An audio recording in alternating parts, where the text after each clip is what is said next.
आइए बात करते हैं डूरंड रेखा की, रेत में खींची गई एक सरहद।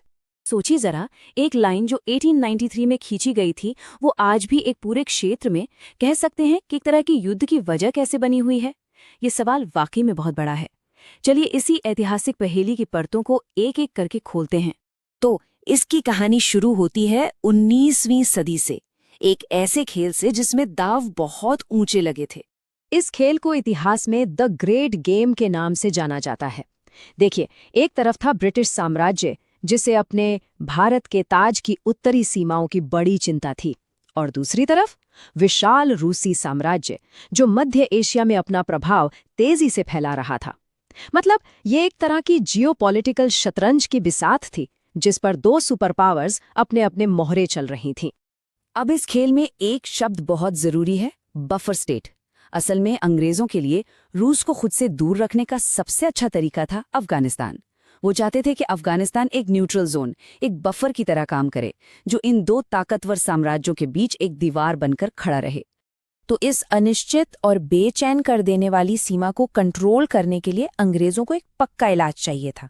और उनका समाधान क्या था? बस एक लाइन खींच दो। तो सवाल ये है कि ये सब हुआ कैसे? देखिए, 1881 में दूसरा एंग्लो अफगान युद्ध तो खत्म हो गया, लेकिन टेंशन बनी रही।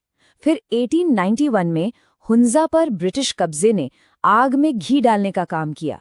आखिरकार 1893 में सर मॉर्टिमर डुरैन को अफगानिस्तान के अमीर के साथ बातचीत करने के लिए भेजा गया।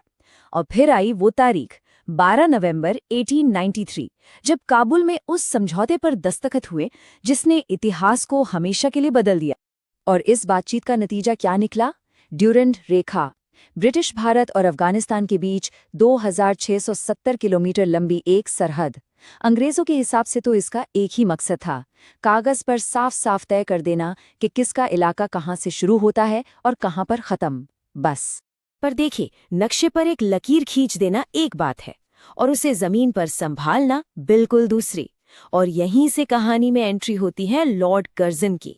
लॉर्ड कर्जन 1899 में भारत के वायसराय बनकर आए, और उनके एजेंडे में एक काम सबसे ऊपर था, इस बेचैन उत्तर पश्चिम सीमा के लिए एक नई, एक मजबूत पॉलिसी बनाना। अच्छा, कर्जन की जो स्ट्रैटेजी थी, उसके दो मेन पिलर्स थे। पहला था विड्रॉल, मतलब वापसी। उन्होंने ब्रिटिश सैनिकों को उन आगे की चौकियों से पीछे खींच लिया जहां लगातार हमले होते थे, ताकि बेवजह का टकराव कम हो। और दूसरा था कॉन्सेंट्रेशन, यानी एकाग्रता। उन्होंने तय किया कि इस पूरे इलाके को मैनेज करने के लिए एक नया प्रांत बनाया जाए, जिस पर सीधा कंट्रोल हो। और कर्जन की इस पॉलिसी का जो दूसरा हिस्सा था, उसने इस क्षेत्र का नक्शा हमेशा हमेशा के लिए बदल के रख दिया। वो साल था 1901, एक ऐसा साल जिसने एक बड़े प्रशासनिक बदलाव की नींव रखी। तो 1901 में बनाया गया नॉर्थ वेस्ट फ्रंटियर प्रोविंस, यानी NWFP। इसे पंजाब के कुछ जिलों को अलग करके बनाया गया था, और इसे एक चीफ कमिश्नर के अंडर रखा गया, जो सीधे भारत सरकार को रिपोर्ट करता था। मकसद, इन कबायली इलाकों पर ज्यादा सीधा और शांतिपूर्ण तरीके से कंट्रोल रखना। लेकिन अंग्रेजों का ये जो समाधान था, वो अपने पीछे एक ऐसी विरासत छोड़ गया जिसकी उन्होंने शायद कभी कल्पना भी नहीं की होगी। विभाजन की विरासत, और कभी ना खत्म होने वाले संघर्ष की विरासत। और असल में यही इस पूरी कहानी का केंद्र है। ये सिर्फ जमीन पर खींची एक लकीर नहीं थी, इसने एक जीते जागते समाज को बीच से काट दिया था।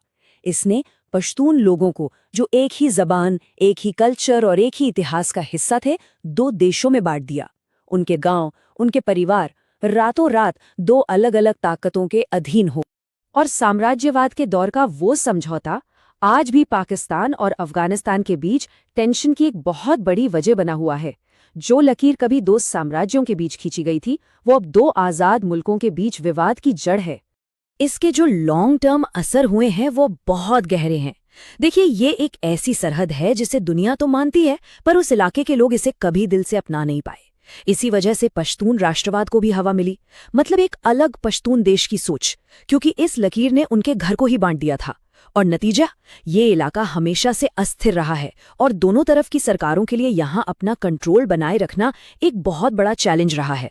तो ये पूरी कहानी हमें एक बहुत बुनियादी सवाल पर लाकर खड़ा कर देती है।